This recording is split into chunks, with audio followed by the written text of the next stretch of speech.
Alam mo yung pakiramdam once ma-observe mo kung paano ang lahat ay may kanya-kanyang bahagi sa iglesia. Mapapaisip ka na ang dami talagang ginagawang mabuti ng Lord. Ramdam talaga yung galaw ng pagmamahal niya sa lahat ng paraan. It's not really about the place, but it is still a home I want to care for dahil dito ako pinapalago ng Panginoon. Kaya, paano pa nga ba ako makakatulong sa burden para sa tahanang to? Meron tayong kapatirang bayanihan.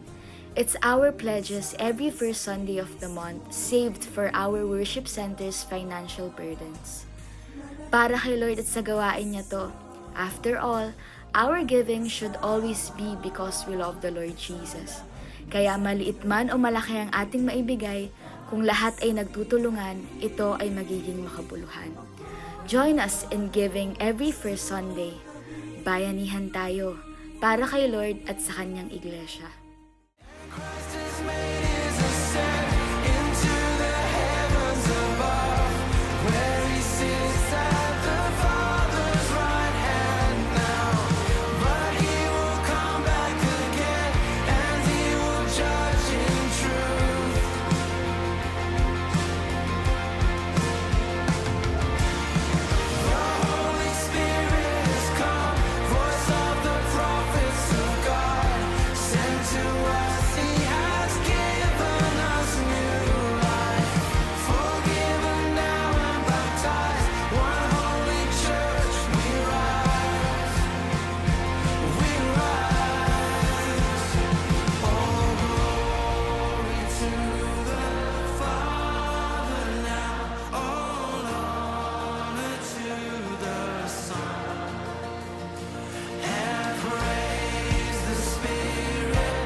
Good morning po. A blessed Resurrection Sunday, Church. This Holy Week remind us of God's great and unfailing love. Because of Jesus' death and resurrection, we now have eternal life and a living hope na hindi po naglalaho kailanman. Na anuman po yung haharapin natin sa bawat araw, sa bawat bukas, we will not be afraid because He lives. And through His death on the cross, the veil was torn. Now we can enter freely into God's presence.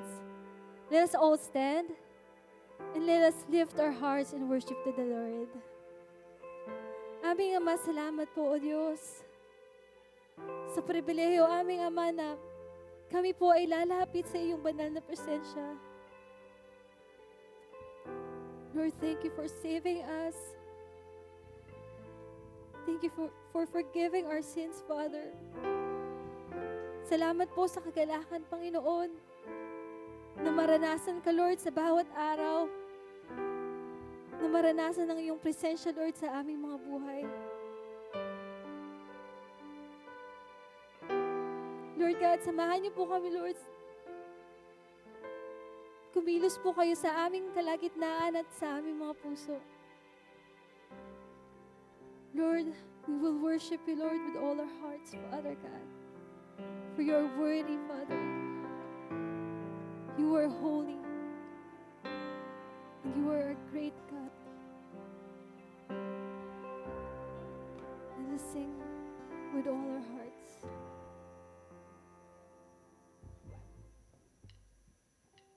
Thank you, Father.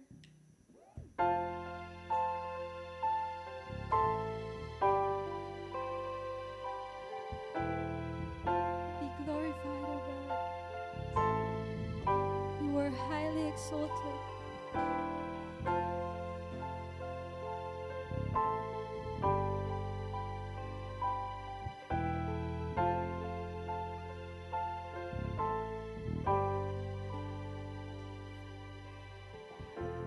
Father everlasting, the all-creating one, God Almighty.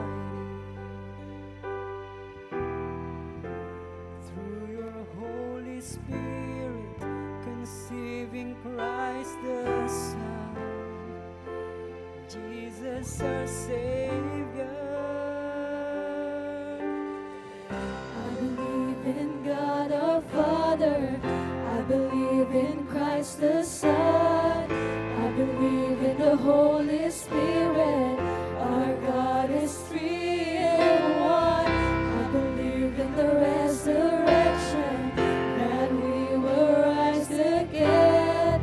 For I believe in the name of Jesus.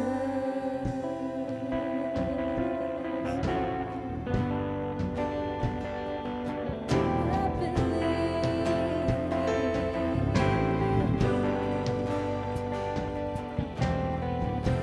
our judge and our defender, suffered and crucified. Forgiveness is in you. Descended into darkness, you rose in glorious light. Forever seated high. Sing together. I believe in God our Father. I believe in Christ the Son. I believe in the Holy Spirit. Our God is three in one. I believe in the resurrection, that we will rise again. For I believe in the name of Jesus. I believe in you. I believe you rose again. I believe that Jesus Christ is Lord.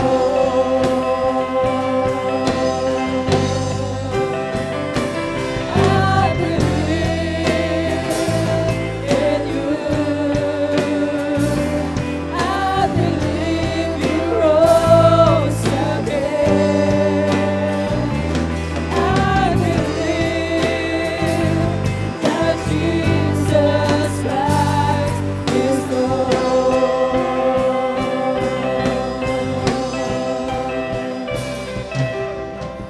I believe in God our Father. I believe in Christ the Son. I believe in the Holy Spirit. Our God is three in one. I believe in the resurrection, that we will rise again. For I believe in the name of Jesus. I believe in God our Father. I believe in Christ the Son. I believe in the Holy Spirit. Our God is three in one. I believe in the resurrection,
Son.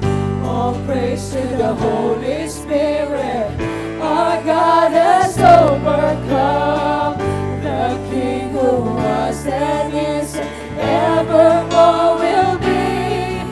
In Jesus' mighty name I believe. I believe, I believe.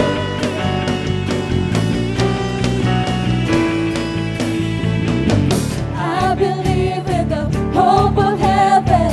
He's preparing a place for me, far beyond what our hearts imagine. Ears have heard, our eyes have seen. I believe that our day is coming. He's returning to claim His bride. Like the altar, keep it burning. See the Lamb who's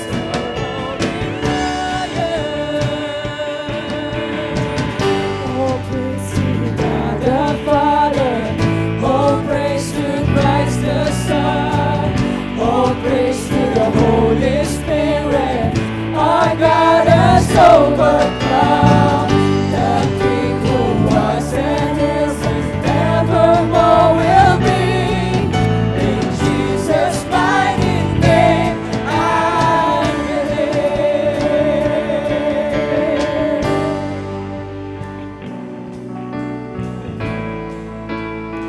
We believe in you.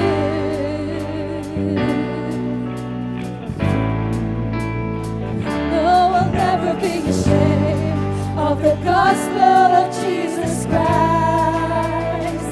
How could I ever walk away from the one who saved my life? No, I'll never be ashamed of the gospel of Jesus Christ. How could I ever walk away from the one who saved my life? No, I'll never be ashamed of the gospel of Jesus Christ. How could I ever walk away from the one who saved my life? Oh, praise to God the Father. Oh, praise to Christ the Son. Oh, praise to the Holy Spirit. Our God has overcome. The King who was and is and evermore will be. In Jesus' mighty name I believe. All praise to God the Father. All praise to Christ the Son. All praise to the Holy Spirit. Our God has overcome. The King who was and is and evermore will be. In Jesus' mighty name I believe. In Jesus' mighty name I believe.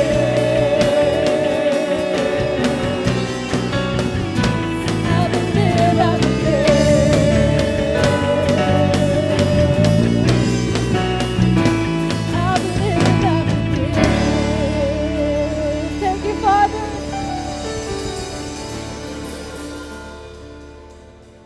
You're worthy, Father.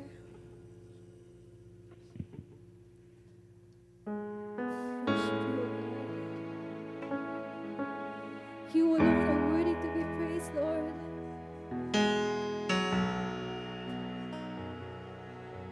Your Holy Spirit fill this place. We worship you, Lord.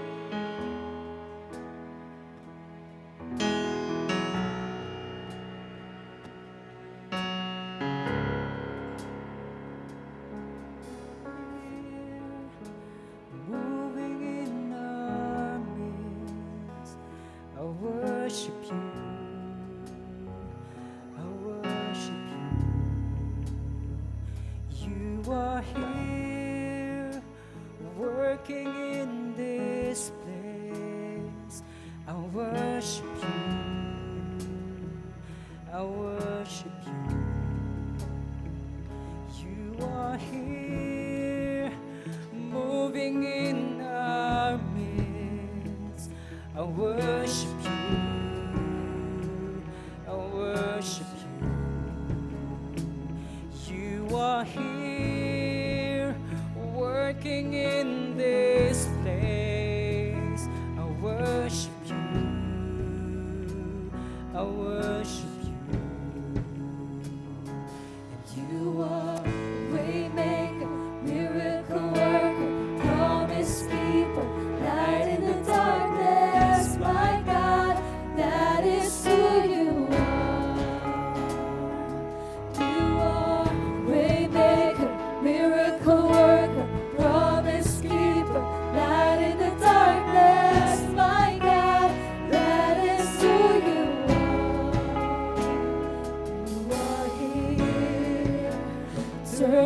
life's around.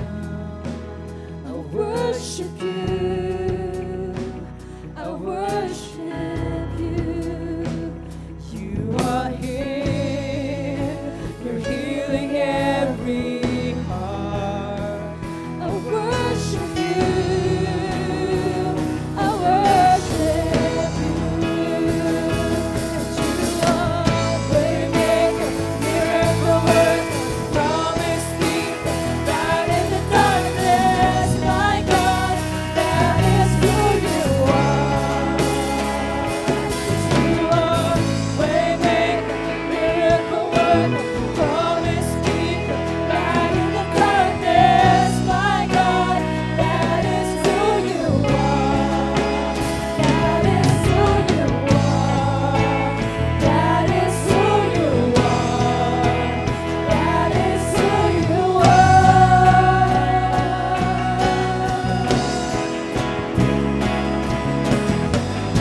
Even when I don't see it, you're working. Even when I don't feel that you're working, you never stop. You never stop working. You never stop. You never stop working. Even when I don't see it, you're working. Even when I don't feel that you're working, you never stop. You never stop working. You never stop.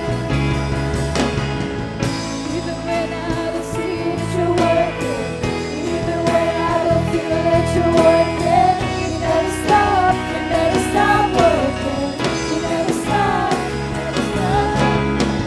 Waymaker, miracle worker, promise keeper, light in the darkness. My God, that is who you are. Waymaker, miracle worker, promise keeper, light in the darkness. My God, that is who you are. That is who you are. That is who you are. That is who you are.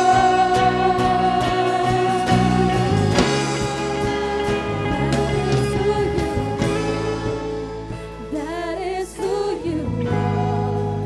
Lord, that is who you are.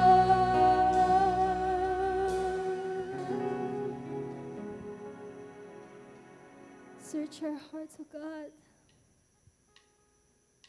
We give you our hearts, we give you our lives, Lord. Speak to us, Father.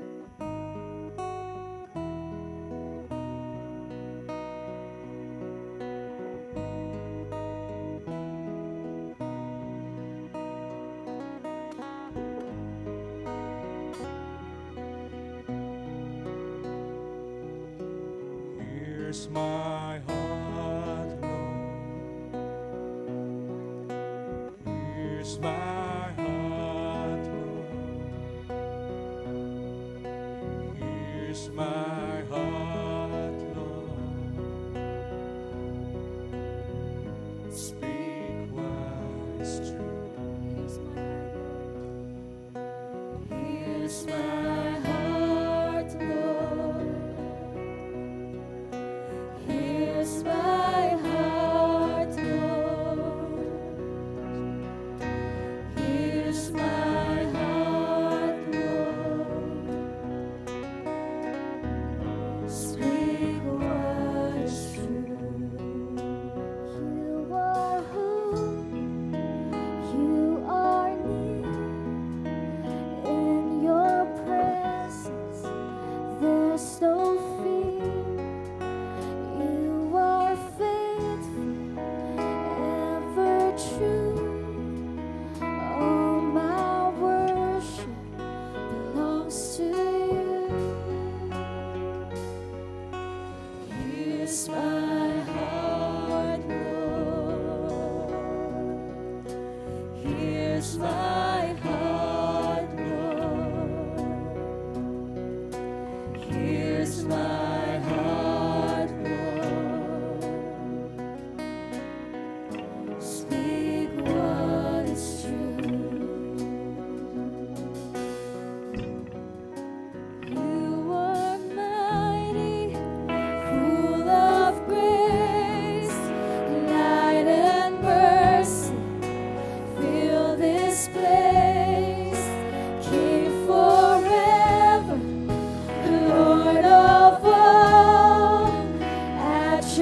defeat in all we face. You are strong, you are sure, you are life, you endure, you are good, always true. You are life, breaking through. Here's my heart, Lord. Here's my heart, Lord. Here's my heart, Lord. Speak what is true. Here's my life, Lord. Here's my life, Lord. Here's my life, Lord. Here's my life, Lord. Speak what is true. Speak what is true.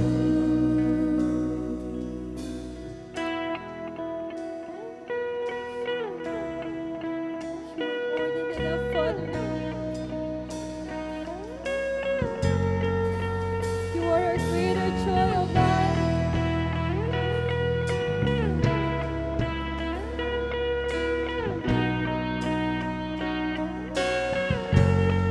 Cause you are more than enough. You are here. You are love. You are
that the grave could not contain you.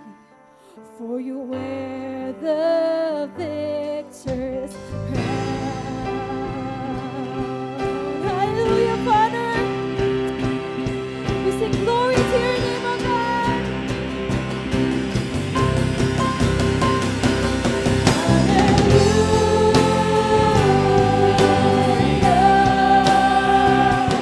You have overcome. You have overcome. Hallelujah. Jesus, you have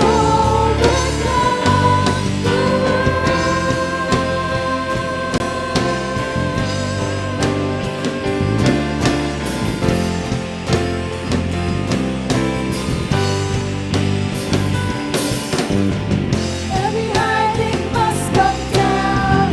Every stronghold shall be broken. You are the victor's now. You overcome. You overcome. Every high thing must come down. Every stronghold shall be broken. You are the victor's now. You overcome. You overcome. Every high thing must come down. Every stronghold shall be broken. You wear the victor's crown. You overcome. You overcome. Every high thing must come down. Every stronghold shall be broken. You wear the victor's crown. You overcome. You overcome. Every high thing must come down. Every stronghold shall be broken. You are the victor's crown. You overcome. You overcome. Cross come down. Every stronghold shall be broken. You are the victor's crown. You overcome. You overcome.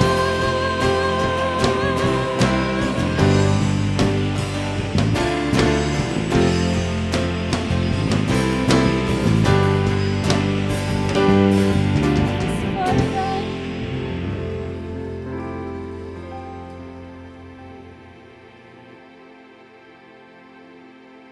you are a Savior, Lord.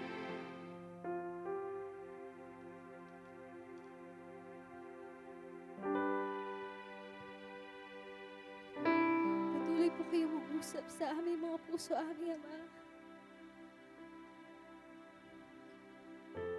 Salamat, Panginoon, sa iyong presensya. Sa iyong dakilang pag-ibig, Panginoon. Sa iyong buhay, aming Ama.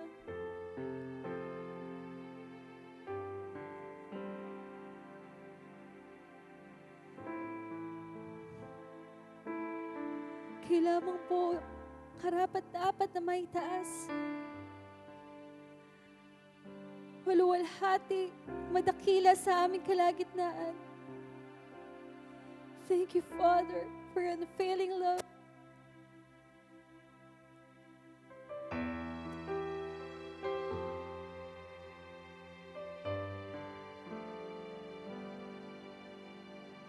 Thank you for giving us eternal life, O Lord.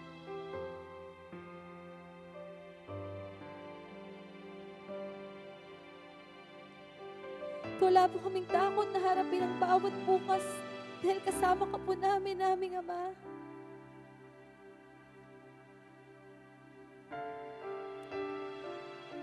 Thank you, Father. Sa iyo lamang po namin maingat ibinabalik ang lahat ng pagpupurit, pagsamba, pagdakila at kaluwalhatian. Dahil sa pangalan mo lamang, aming Ama, aming tagapagligtas. In Jesus' mighty name we pray. Amen and amen. Thank you, Father.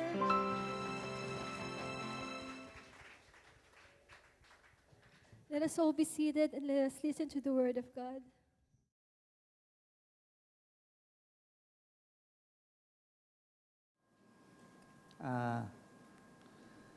Good morning po sa inyong lahat.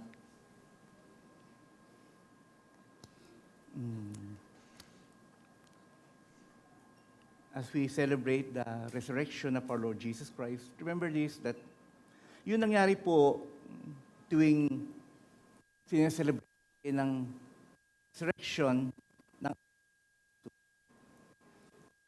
ito po ang kaganapan ng propesiya ng Genesis 3. Nalala ho ninyo, nung nagkasala si Adan, ang Panginoon, si Satan, at ang mag-asawa. At ang sabi niya kay Satan, tandaan mo ito, isang babae, dalaga ang manganganak, dudurugin niya ang iyong ulo. Tinutukoy ay ang Panginoong Hesus. Bagamat susugatan mo ang kanyang paa. Yan.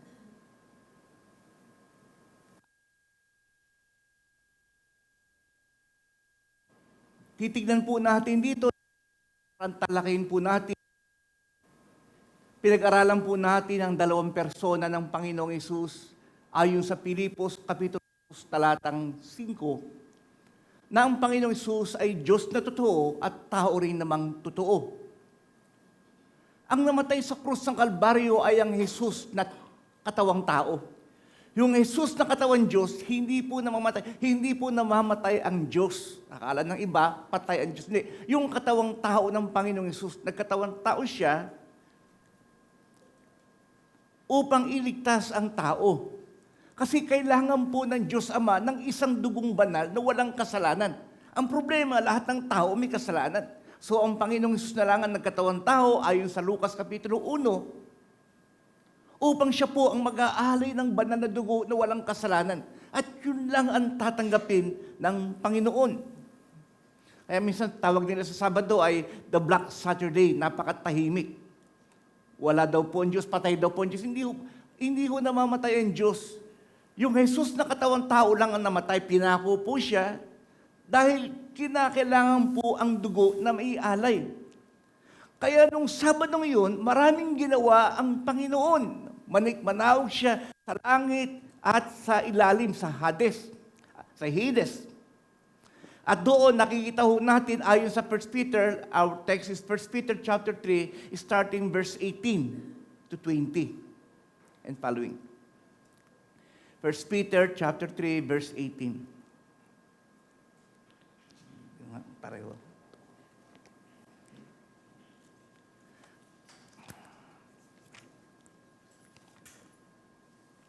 Okay? Basahin ko na lang sa inyo sa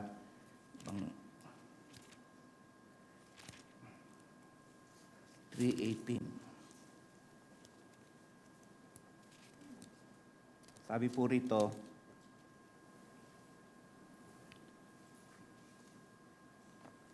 for Christ died for sins once for all.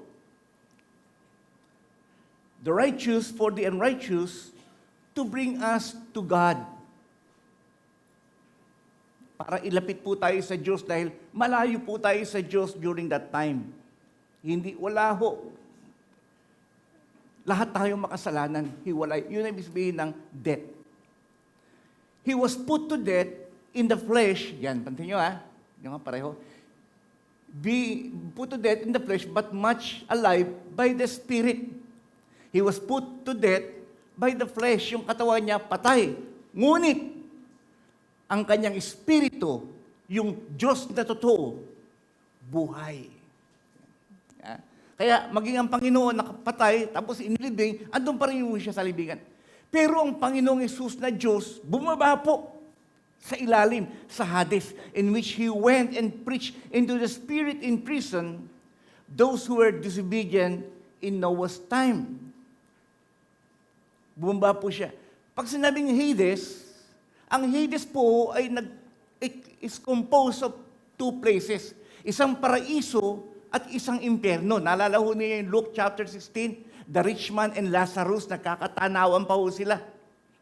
Lahat ng mga sumampalataya, mga propeta ng Diyos, andun po sa paraiso, sa baba. Hindi pa ho sila dinadala ng Panginoong Hesus sa langit. Kasi sa langit, kailangan po muna ng isang dugo na banal. Ang problema po, ang mga dugong inaalay sa lumang tipan ay dugo lamang ng kambing at tupa. Yun ay bilang pananampalataya na darating ang tagapagligtas. Kaya ang dugo ng tupa at kambing ay para lamang tinatakpan ang kasalanan ng mga tao. Kaya pag namatay si Moses, si Abraham, and so on and so forth, doon lang ho sila sa paraiso. The rich man and Lazarus. Si Lazarus andun ho. Pero sa katapat po ng paraiso ay impyerno. Kaya ang tawag po doon sa lugar na yon ay Hades. Hindi po pumunta ang Panginoong Hesus sa impyerno tulad ng sinasabi ng mga kulto. Imposible hong pumunta ang Panginoong Hesus sa impyerno dahil ang impyerno ay para lamang sa mga taong makasalanan. Ang Panginoon wala po siyang kasalanan. Dinala niya lang ang ating kasalanan, kaya po siya namatay sa krus ng Kalbaryo. Ito sabi ng Ephesians chapter 4 verse 7. It speaks of the grace given according to Christ's gift. When He ascended on high, He led captives, a host of captives, and He gave gifts to men. This implies the descent of the lower parts of the earth before He ascended above the heaven. Kaya ang Panginoong Hesus, manahaw po siya. Pagbabaho niya, pinroclaim niya sa mga tao, nagtagumpay ako. Kinuha po niya ang kapangyarihan ng demonyo ni Satan na inagaw po ni Lucifer kay Eva at kay Adan. Kaya wala nang kapangyarihan ng Diablo. Kinuha na unang Panginoon kasi si Jesus ang nagtagumpay. Kung Eva at si Adan ay nabigo, ang Panginoon nagtagumpay. At pagkakuha po niya ng authority, di ba sabi ho niya sa Matthew chapter 28, all authority in heaven and earth has been given unto me. Go ye therefore and preach the gospel. Kaya po tayo nangangaral ng Ebanghelyo kasi napagtagumpayan na ng Panginoon. Wala na hong kapangyarihan ng Diablo laban sa atin. Ang Panginoong Hesus ang nagtagumpay. Lagi ko na inaawit yan.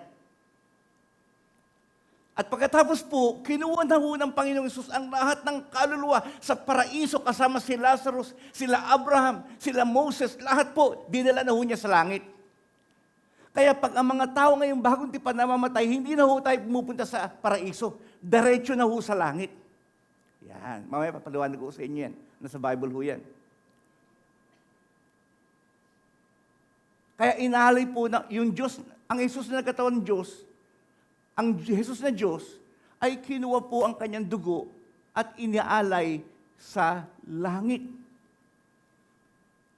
Kaya naalala ho ninyo, nung nakita ho siya ni Maria, hahawakan po siya. Sabi ng Panginoong Hesus, huwag mo muna akong hahawakan. Hindi pa ako pumapanig sa tahanan ng aking ama. Yayakapin ho siya dapat ni Maria dahil excited. Wag mo, do not touch me.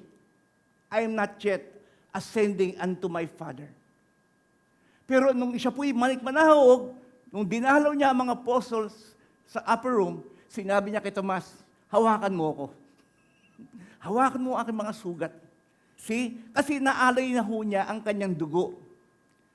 Papasahin ko sa inyo ang sistema ho dito.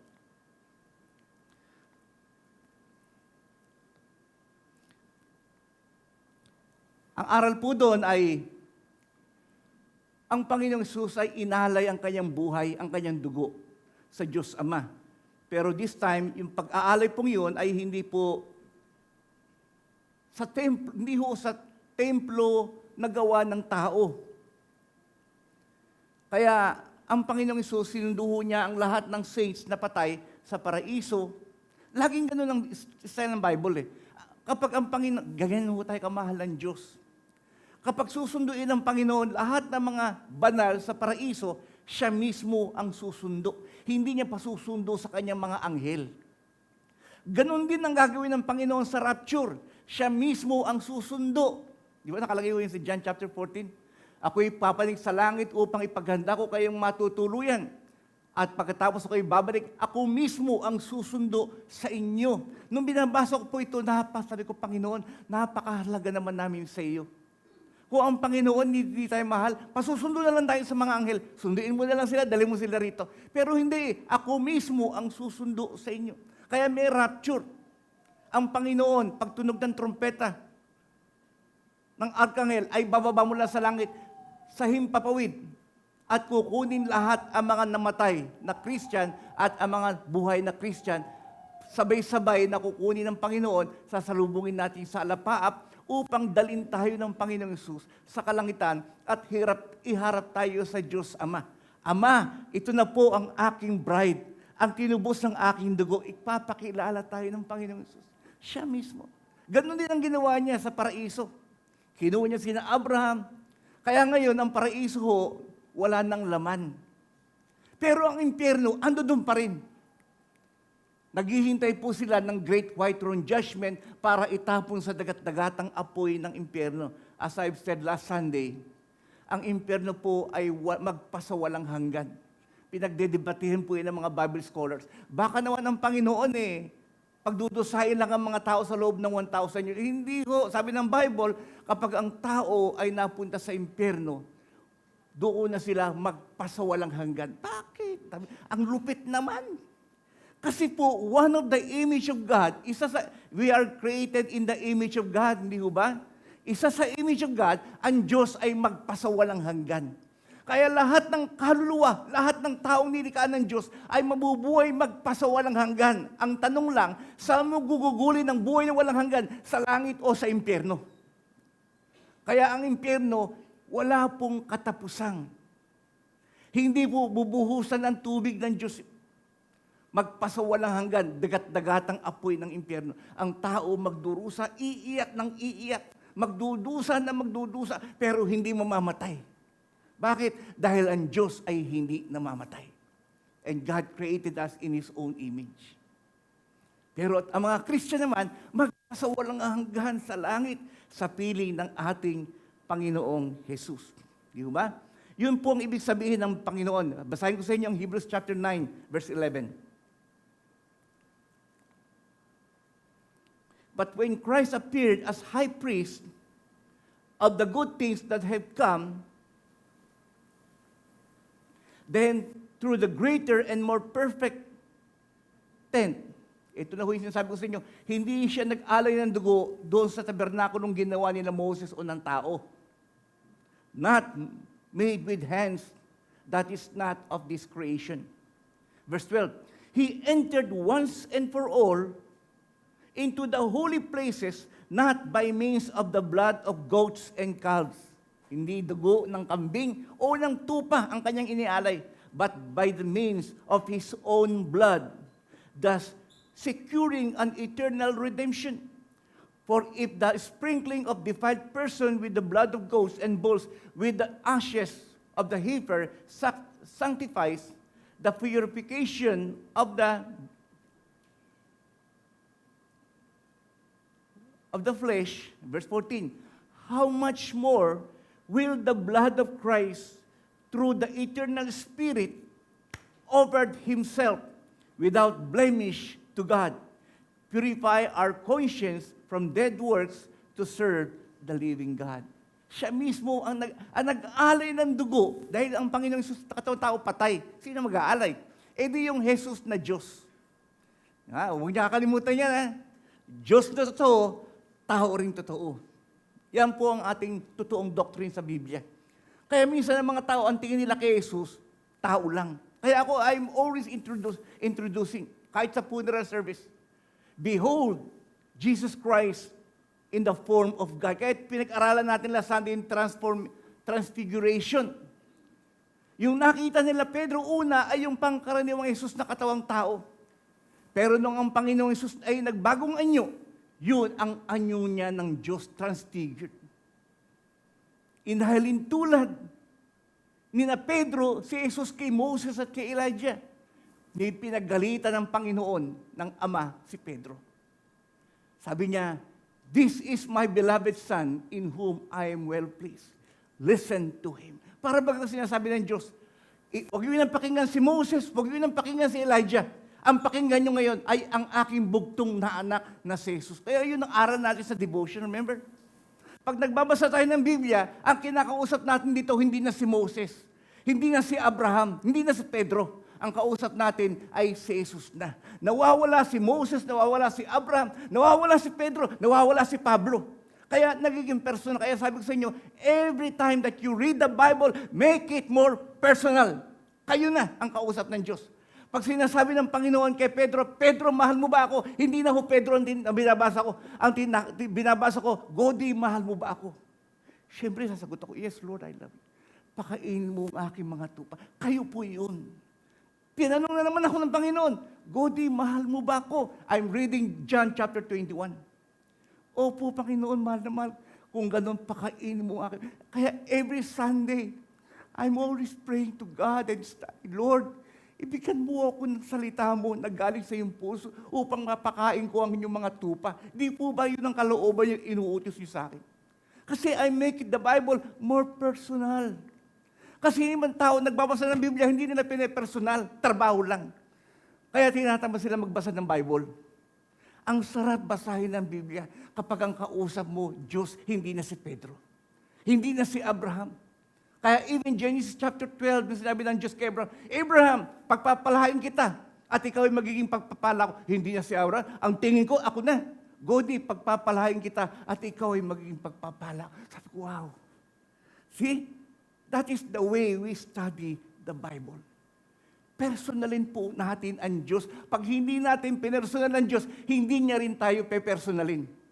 Ako mahilig ko, ako personal. Ayoko yung trabaho lang. Even in our work, gawin natin ang tama para sa Panginoon. Yung iba kasi nagtatrabaho lang para sa sweldo, pero tayo hindi. Nagtatrabaho tayo according to the book of Colossians. We are serving God, not men. Make it more personal. Kaya ito, inahalay ng Panginoong Hesus ang kanyang dugo. Kaya manik-manaog siya. Sinabi na niya yung sa mga alagad niya. Darating panahon, makikita ninyo, ang anak ng tao ay manik-manaog sa langit at sa lupa.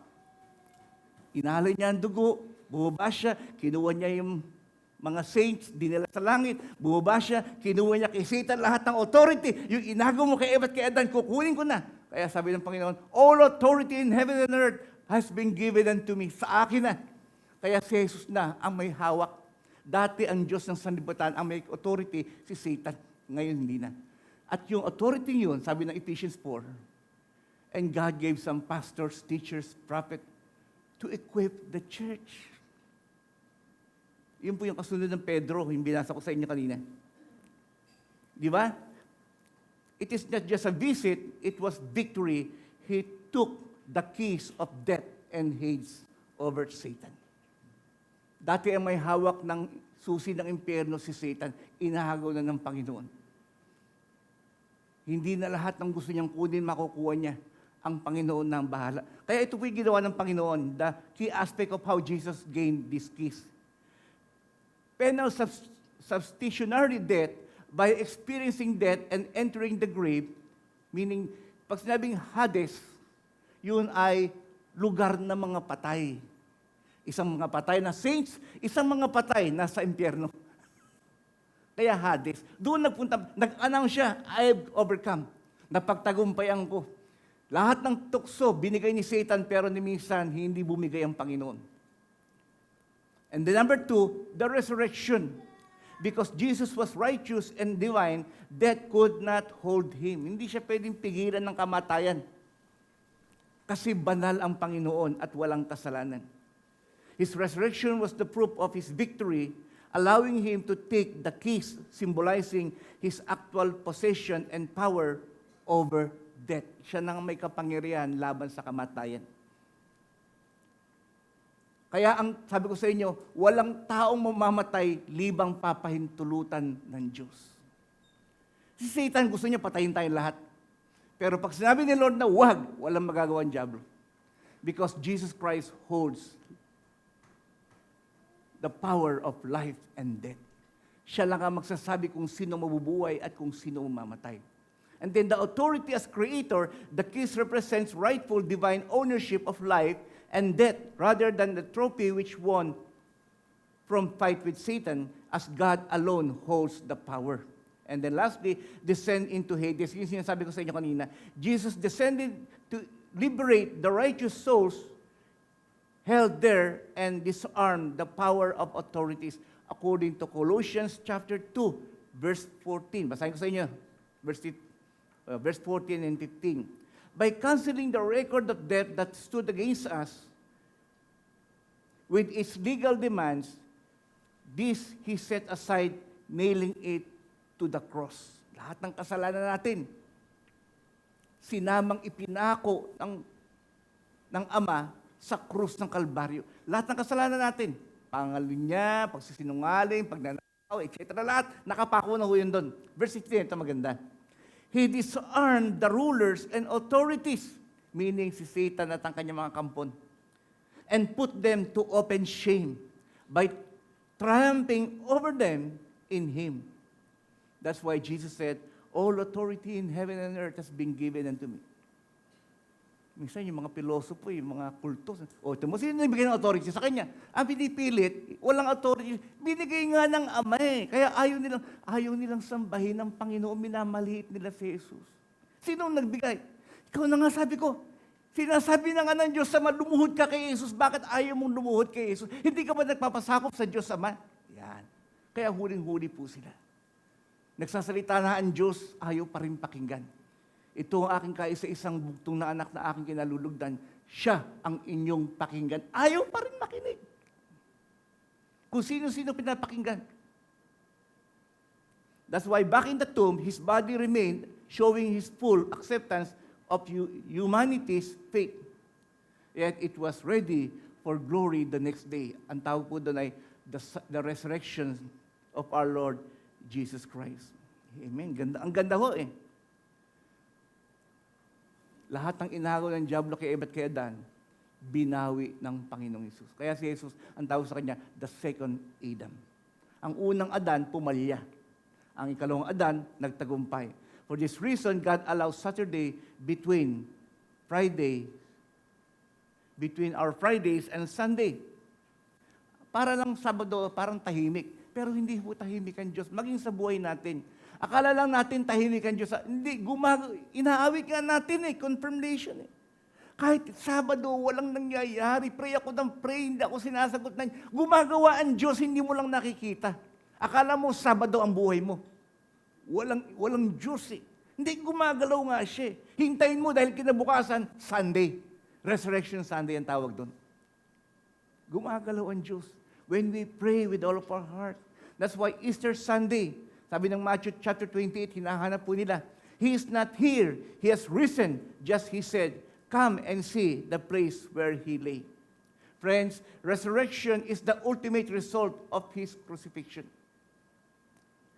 The sign of victory that God, the Father, received the sacrifice of our Lord Jesus at the cross of Calvary.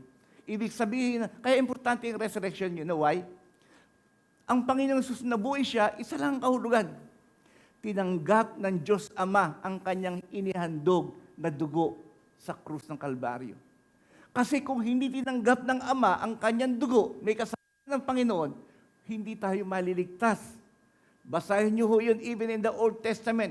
In the Old Testament, offering of the high priest within the Holy of Holies, that if the priest is not clean, he will drop dead within the tabernacle. Patay ho. Lahat ng punong saserdote na naghandog ng dugo sa tabernakulo, pag kahit may isang kasalanan na hindi hiningi ng tawad sa pamamagitan ng dugo ng tupa, hindi na ho makakalabas ng buhay sa tabernakulo yung patay na ho siya. Kaya ang mga Hudyo, kapag may mga high priest na nag-o-offer ng dugo sa tabernakulo, lahat ho sila nagpe-pray, Panginoon, tanggapin niyo ang dugo na handog ng aming high priest. Tanggapin po ninyo. Habang nakakarinig sila ng kalimbang na maliliit, tuwan-tuwa po sila. At pag nakalabas ang high priest, palakpakan ho sila. Yay! Tinanggap ng Ama ang handog. Pinatawad tayo ng Diyos. Dugo pa lang ho yun ng kambing at tupa. Ito hindi. Dugo po ito ng Panginoong Hesus. Hindi lamang dapat palapakin, kaya tayo nagre-rejoice. Pinagpapasalamatan natin ang ating Panginoon. Di ho ba? Walang makakalabas ng buhay sa mga pumapasok ng tabernakulo ng Diyos kung hindi tatanggapin ng Diyos ang dugo na kanilang inialay. Basahin niyo yan sa Leviticus chapter 1 to chapter 10. Grabe na, very sensitive. Kaya lahat ng high priest na pumapasok sa Old Testament, pumapasok doon sa tabernakulo, kinakabahan ho sila. Makakalabas pa kaya ako ng buhay? Kaya lang siyempre, mag-aalay sila ng dugo, ng kambing o ng tupa para sa kanilang kasalanan. Kasi alam ni Lord kung taimtim kang humihingi ng kapatawaran. Kung hindi naman taimtim, hindi ka naman tatanggapin ni Lord, even in our time. 1 Corinthians chapter 15, verse 16. Basahin ko sa inyo. Ito ang susi ng resurrection. Why resurrection is very important to us. Verse 16. For if the dead are not raised, not even Christ has been raised.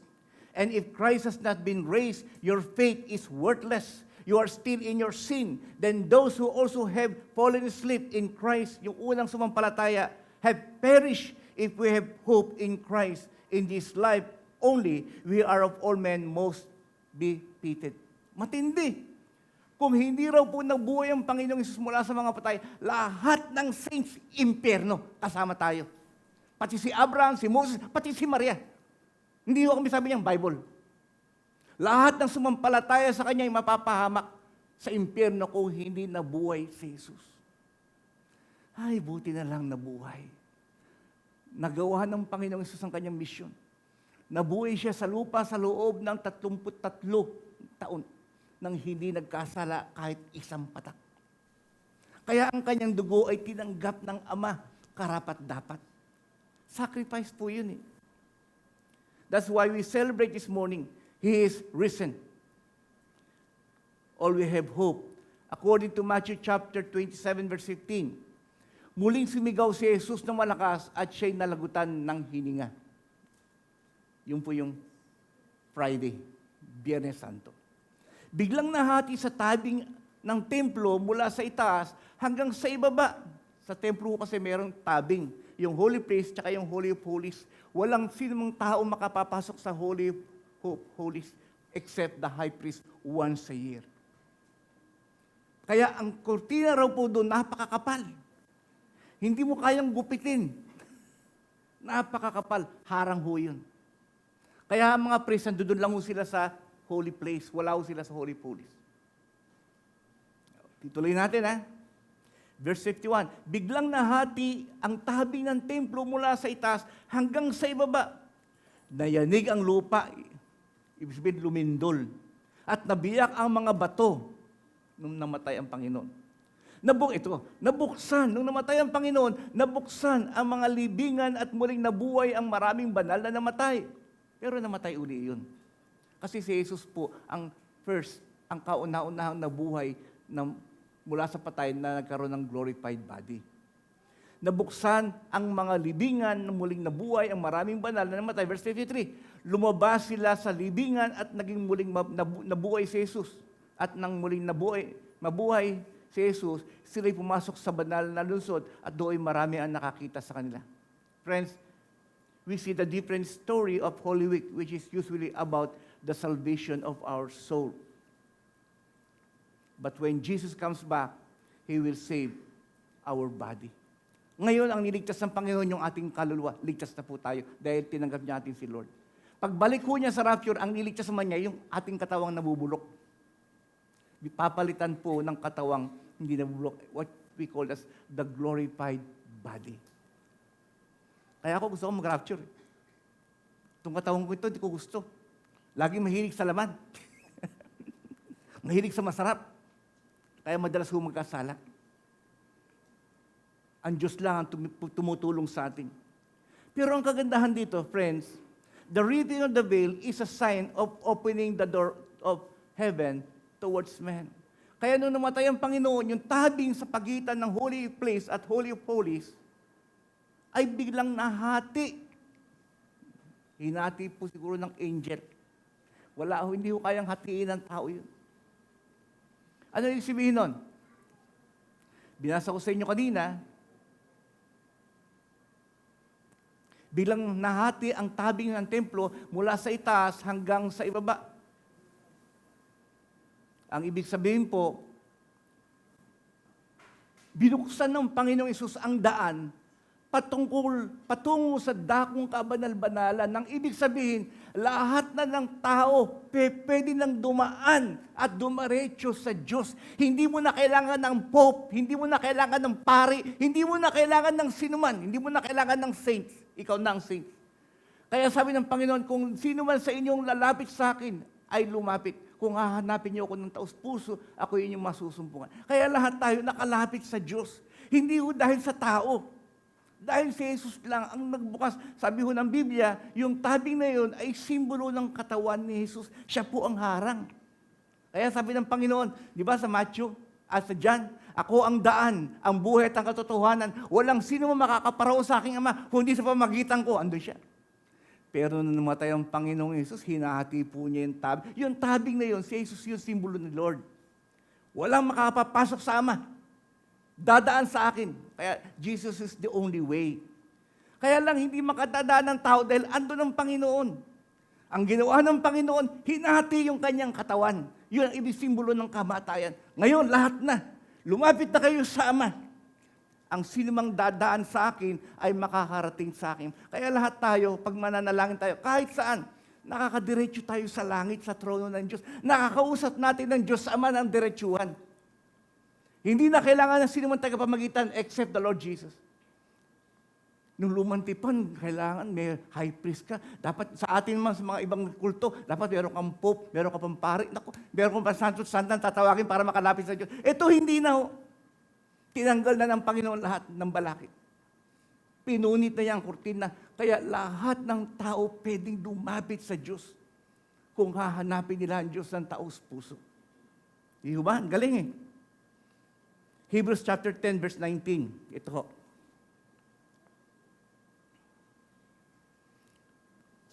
Pansinin mo yun dyan. Dito, nakadugtong ho rito yung love, hope, and faith. Kasi lahat po ng Kristiyano, ayon sa 1 Corinthians chapter 13, verse 13, binigyan tayo ni Lord ng 3 sangkap upang makapamuhay ng tama.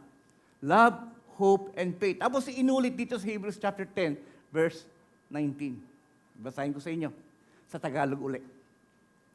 Kaya nga, anong sabihin? Pag nagbabasa tayo ng Bible, pag nagsisimula sa therefore, ibig sabihin, nakadugtong po ito sa chapter 9. May ginawa ang Panginoong Hesus sa atin. Kaya nga, mga kapatid, tayo na ho kinakausap dito Hindi na ho yung mga Hebrews, tayo na. Ganyan po ang devotion. Tayo'y malaya na makapapasok sa dakong kabanal-banalan. Ay, salamat. Pwede na. Dahil sa dugo ni Jesus. Verse 20. Binuksan niya para sa atin ang isang bago at buhay na daang naglalagos hanggang sa kabilang tabing. At ang tabing nito ay ang kanyang katawan. Kaya yung kurtinang napunit, katawan po ni Jesus yun. Yung napunit, simbolo ng siya ay namatay. Nung namatay ang Panginoon, binuksan niya ang tabing. Lahat pwede nang lumapit sa Diyos.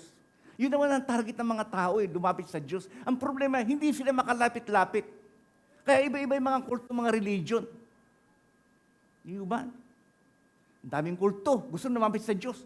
May Jehovah's Witness, mayroong Muslim, kung ano-ano. Ang problema, kahit anong tawag at lapit nila sa Diyos, hindi sila makakalapit. Kinakailangan dumaan sila sa Panginoong Jesus. Matindi ho yun. Kaya sinabi ng Panginoong Jesus, ako ang daan, ang buhay at ang katotohanan. Walang sino man, kahit isa, na makakalapit sa aking Ama, kung hindi sa pamamagitan ko. Mabait ang Panginoong Jesus. Pinunit niya ang tabing. Verse 20, di ba? Binuksan niya para sa atin ang isang bago at buhay na daang naglalagos sa hangganan sa kabilang tabing. At ang tabing na ito ay ang kanyang katawan. Verse 21, tayo ay may isang pinakapunong saserdote o punong pare. Siya po ang high priest na namamahala sa sambahayan ng Diyos. Verse 22, andun na naman yung word na therefore. Kaya nga, kasi binuksan na niya ang daan, kaya nga, lumapit kayo sa Diyos ng may buong puso, taos puso, at may matibay ng pananampalataya. Lumapit tayong may malinis na budhi, malinis na isip, sapagkat nilinis na ang ating mga puso at hinugasan ng dalisay na tubig ang inyong mga katawan. Sa Bible, ang tubig ay simbolo ng Word of God. Sabi ng Panginoon sa mga alagad, nilinis ko na kayo sa pamamagitan ng aking salita. Verse 23, magpakatatag tayo sa ating pag-asa at wag nang mag-alinlangan pa sapagat ang nangako sa atin ay maaasahan. Galing. Verse 24, sikapin din natin gisingin ang damdamin ng bawat isa sa pagmamahal sa kapwa at sa paggawa ng mabuti. Verse 25, huwag nating kaliligtaan ang pagdadalo sa ating mga pagtitipon gaya ng ginagawa ng ilan. Sa halip, palakasin natin ang loob ng isa't isa. Yun po yung nangyari sa atin sa church last Thursday and Friday. Akala ng iba, retreat. Akala ng iba, outing. Sabi ko, this is a fellowship. Iba kasi yung fellowship. Pag binasa natin sa Acts chapter 2, verse 42, ang fellowship ay pagtutipon ng mga kapatiran, subalit kasama ang Panginoon. Kaya ang mga apostol noon, nagpatuloy sila sa pagtuturo ng Biblia, number 1, sa fellowship, sa breaking of bread, and prayer. Kaya nung water baptism, damang-dama ko po ang presensya ng Diyos. Masaya ako dahil sinasamahan tayo ng Diyos. Ginaya lang ho natin ang Acts chapter 2, verse 42. Kompleto. Kasama. Kasi Lord, pag hindi niyo kami sasamahan, anong mangyayari sa amin doon? Para lang kami ni mananampalataya na nag-i-enjoy na wala kayo. Kasi gusto natin, pag nag-i-enjoy tayo, kasama natin ang ating Panginoong Yesus. Diba yun ang aral ng church na ito eh? Isama mo ang Diyos sa iyong buhay. Isama mo ang Diyos sa iyong pamilya, sa iyong negosyo, sa iyong lahat ng ginagawa mo, sa iyong kasintahan, sa iyong pag-aasawa, sa iyong relasyon, kasama ang Diyos. Yun po ang pangako ng Diyos. Kung isasama natin siya, tayo po ay mga anak niya. Pero yung tao, hindi. Yun ang kasalanan ng Tower of Babel, remember? Genesis chapter 11, come, let us build for ourselves a city whose top will reach into heaven. Nagtayo sila ng templo, ng tore. Hindi nila sinama ang Diyos. Nagalit ang Diyos. Nagkakaroon kayo ng unity, kayo-kayo lang, ini-chapfera niyo ako. Bumaba ang Panginoon, binigyan sila ng iba't ibang wika, nagkagulo, hindi nagkaintindihan, nag-away-away, naghiwalay. Kaya ang lesson doon, ang isang pamilya na hindi sinasama ang Diyos sa kanilang tahanan, nag-aaway-away. Totoo yan, biblical ho yan. Kaya dapat sa isang pamilya kasama ang Diyos. Kaya unang-unang tinuturo ng magulang sa anak, makilala ang Diyos. Mailapit. Friends, lagi kong inuulit-ulit, tayo mga magulang, ang number 1 priority, prayer ninyo sa inyong mga anak ay hindi para yumaman, kundi para ang anak ninyo ay makausap, makaugnayan Diyos. That is the most important. Kung ano-ano tinuturo ng magulang sa anak, bata pa lang tinuturuan ng sumayaw. Bago mo turuan ng sayaw yan, turuan mo muna siyang manalangin. Doon pa matutuwa ang Diyos. Kaya lang, karaming magulang. Tinuturuan paano magtagumpay, lahat. Sige, ituro mo lahat. Pero nakalimutan niya, hindi niya naituro sa mga anak ang makilala ng bata ang Diyos. Lumapit. Friends, pag yun ang ginawa ng magulang sa mga anak, ang magulang hindi magsisisi. Ako ganun. Ang priority ko. Ginaya ko po yung kay Job. Kung paano niya panalangin ng kanyang mga anak. Ama, baka yung mga anak ko nilalapastangan na kayo, patawarin niyo po sila. Katagpuin niyo ang kanilang buhay. That's why my goal, we as parents, tayong mga magulang, ang number 1 goal natin, Panginoon, dalangin ko ang anak ko ay katagpuin ninyo. Magkaroon siya ng totoong relasyon sa inyo. Yun lang, masaya na ako. Kaya lang, mga magulang, Lord, yung anak ko, pagparain yung kanyang buhay, payamanin niyo siya, pagaling. Ang dami-dami natin hinihingi, pero isa lang ang kailangan. Bihira po ang magulang humihingi ng gano'n. Karamihan hinihingi nila, lumago, umunlad ng kanyang anak, yumaman. Pero yung kayamanang yun, hindi ho yung pamatagalan. Ang pamatagalan ay yung bata, maidikit mo kay Kristo Jesus. Wala ka ng problema. Maghirap man siya o yumaman, wala kang problema. Dahil si Jesus na ang bahala sa kanya. Kaya ito ho, 3. Note, in verse 22, faith, love, and hope, ha? Kasi lahat tayo meron. Lahat ng Christian, meron love, hope, and faith. Kahit saan ka pumunta, application ho yan lagi. Pag-ibig, pananampalataya, at pag-asa.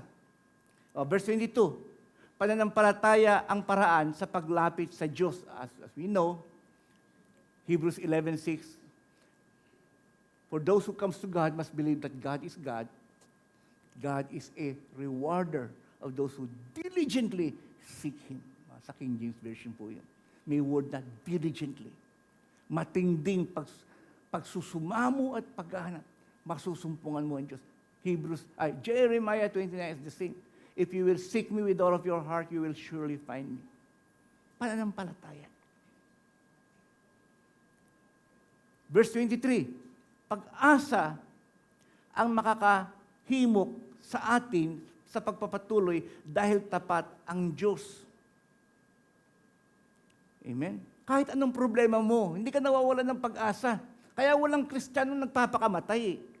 Kasi kahit bagsak na buhay niya, meron pa rin siyang pag-asa. Kasi nilagay tayo ni Lord ng hope sa puso.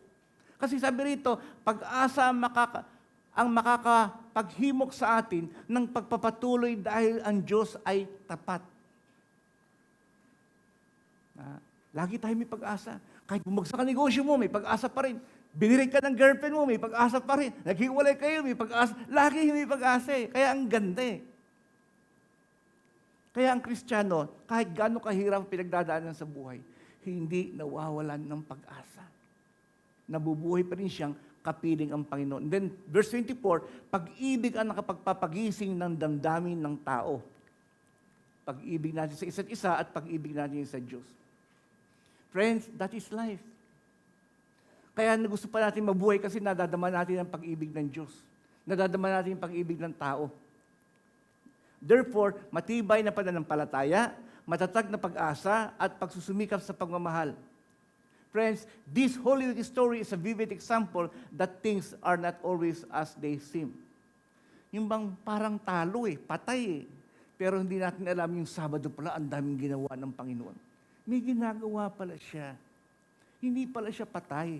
Yung katawang tao, patay. Kasi kukunin ng kanyang dugo Pero yung katawang Diyos, buhay. At ang Diyos, hindi namamatay. Ay, minsan, iniinsulto tayo ng mga kulto. Yung Diyos nyo, tao lang, patay pa. Sabi, oops, mali ka dyan. Ang Diyos namin, Diyos na totoo at taong totoo. Dual. Basahin mo sa Philippians chapter 2, verse 5. Bagamat siya ay Diyos, hindi niya inalintana ang pagiging kapantay ng Diyos. Pantay. God the Son, God the Father, God the Holy Spirit. Bagkus, wala siyang inuhubad kinuha niya ang anyo ng pagiging tao. Kasi sa ibang religion, hinubad daw ni Jesus ang kanyang pagiging Diyos. Wala pong hinuhubad ang Panginoon. Doble ho siya. Diyos na totoo at taong totoo. Meron pa nga siyang kinuha Diyos siya. Kinuha niya ang anyo ng pagiging tao bilang alipin.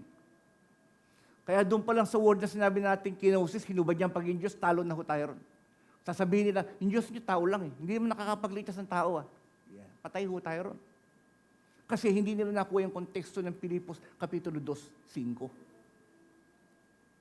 Kaya ang Diyos natin, hindi namamatay.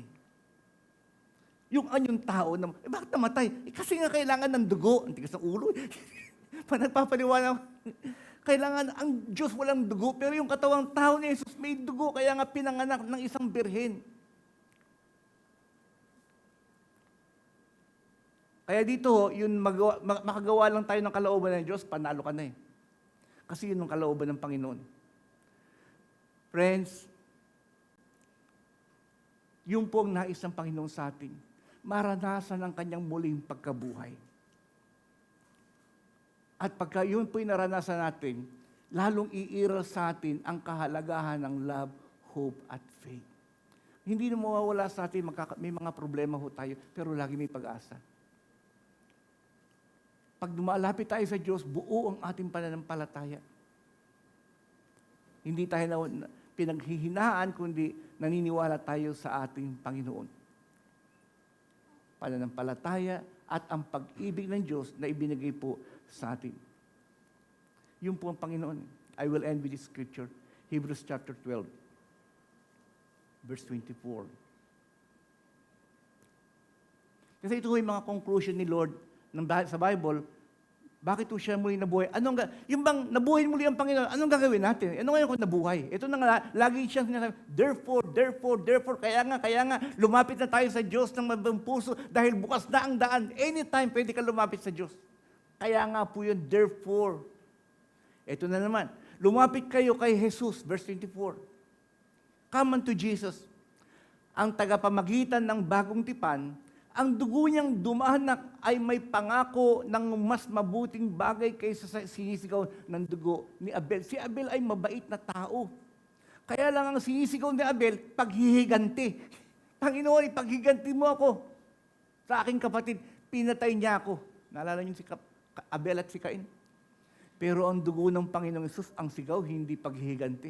Ama, patawarin mo sila, hindi nila alam ang kanilang ginagawa. Iba ho yung sigaw ng Panginoon. Si Abel ho, mabait na ho yun. Verse 25. Kaya't makinig kayong mabuti sa Kanya na nagsasalita. Si Lord na ho ito. Ang tumatangging makinig sa nagsalita sa kanila dito sa lupa ay hindi nakaligtas sa parusa. Ang tinutukoy po rito si Moses. Ginamit ng Diyos si Moses, nagsalita siya ng salita ng Diyos, pero hindi sila nakinig. Pinarusahan sila ng Diyos. Gaano pa kaya tayo kung tatangging makinig sa nagsasalita mula sa langit? Kaya wag na wag niyong tatanggihan ng Panginoong Hesus. Dahil sa kanyang tinig, verse 26, niyanig niya noon ang lupa, ngunit ipinangako niya ngayon, minsan ko pang yayanagin hindi lamang ang lupa, pati na rin ang langit. Ang mga salitang minsan pa ay maliwanag na nagsasabing aalisin ang mga nilikang niyayanig upang manatili ang mga bagay na hindi nayayanig. O baka kabahan na kayo ron. Hindi ho, ang totoong Christian, hindi nayayanig.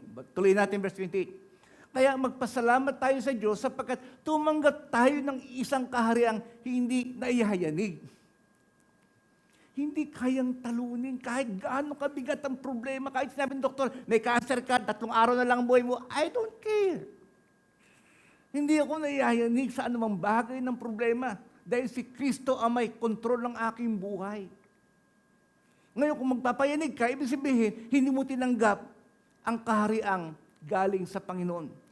Di ba? Kaya magpasalamat tayo sa Diyos sapagkat tumanggap tayo ng isang kahariang hindi nayayanig.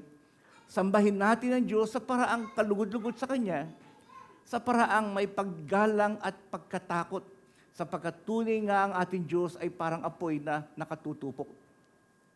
Friends, importante po ito sa atin. Kaya tayo bilang Kristiyano may bunga dahil sa ginawa po ng Panginoong Hesus. That is the power of resurrection. Hindi ka nagiging Kristiyano dahil mabait ka, tandaan niyo yan. Kundi nagiging mabait ka kasi Kristiyano ka na. At tulad na sinabi ko sa water baptism, ang water baptism ay hindi nakapagpapaligtas.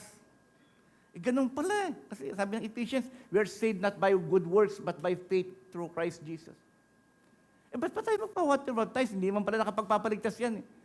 Sabi ko, nagpapa-water baptism tayo kasi ligtas na tayo. Even the Lord Jesus Christ, naalala ho ninyo, lumapit siya kay John the Baptist. Sabi ni John, Panginoon, ako dapat ang bautismo ninyo. Bakit kayong papabautismo sa akin? Sabi ni Lord, kinakailangan sundin natin ang lahat ng palatuntunan ng Diyos. Walang kasalanan ng Panginoon, nagpa-water baptize siya. Tayo rin ganun. Christian ka na eh. Sumunod ka naman sa palatuntunan ng Diyos. Hindi naman, ligtas na ako, basta ako sumampalataya. Kaya lang, pagdating mo sa langit, sasabihin ng Panginoon, bakit ayaw mo sumunod sa akin? Siguro hindi ka Christian. Kaya tayo ganon. Hindi tayo nagiging Kristiyano dahil mabait ka. Nagiging mabait ka kasi Kristiyano ka. Hindi tayo nagpapa-water baptism para maliligtas. Nagpapa-water baptism tayo dahil ligtas na po tayo. That's why that is the transformation of the cross and the tomb. Friends, God loves us so much. Malaking impact ang muling pagkabuhay ng Panginoon. Ito ang ibinigay sa atin ng Diyos. Sa muling pagkabuhay ng Panginoong Hesus, pinapatunayan sa atin ng Diyos na si Hesus ay Diyos. Kaya sabi ng 1 Corinthians 15, kung si Hesus ay hindi nabuhay na maguli, walang saysay ang ating pananampalataya. Lahat tayo pupunta sa impyerno. Ganong katindi ang resurrection. Ay sabi na, even the saints, even the prophets, kahit sino pa sila, Abraham, Isaac, Jacob, Moses, Elijah, John the Baptist, lahat pupunta sa impyerno kasama si Maria, pati tayo. Pero buti na lang nabuhay ang Panginoon. Ibig sabihin, tinanggap ng Ama ang banal na dugo ni Jesus na inialay. At hindi niya inalay sa tabernakulo na yari ng mga tao sa Jerusalem. Pinanik ng Panginoong Jesus sa langit. Patay nga siya. Ang nagpanik, yung Jesus na Diyos. Inalay niya, Ama, ito po ang aking banal na dugo. Yun ang tawag na kabanantipan ng langit. Hindi yung kabanantipan na gawa dito nila Moses. Doon inilagay ng Panginoon at tinanggap ng Diyos. At nung patapos tanggapin ng Diyos ang alay ng Panginoon Jesus, sige anak, tubusin mo na lahat ang mga mananampalataya doon sa paraiso. Ipanik mo na sila rito dahil meron ng dugo. Ang inaantay nila doon sa paraiso noon, yung katubusan ng Panginoon.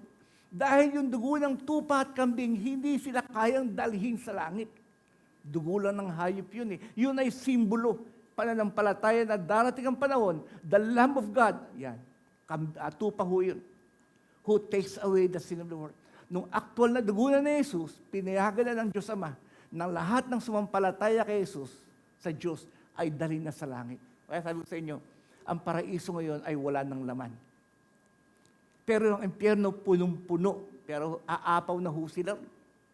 Pero hindi ho magtatagal pagkatapos ng millennial, magkakaroon po ng Great White Throne Judgment. Itatapos sila sa mas malaking impyerno. Ang tawag ay dagat-dagatang apoy ng impyerno. Revelation chapter 20. Doon, magpasawalang hanggan. Ay, grabe, sabi ko sa mga tao, hindi biro ang mabuhay.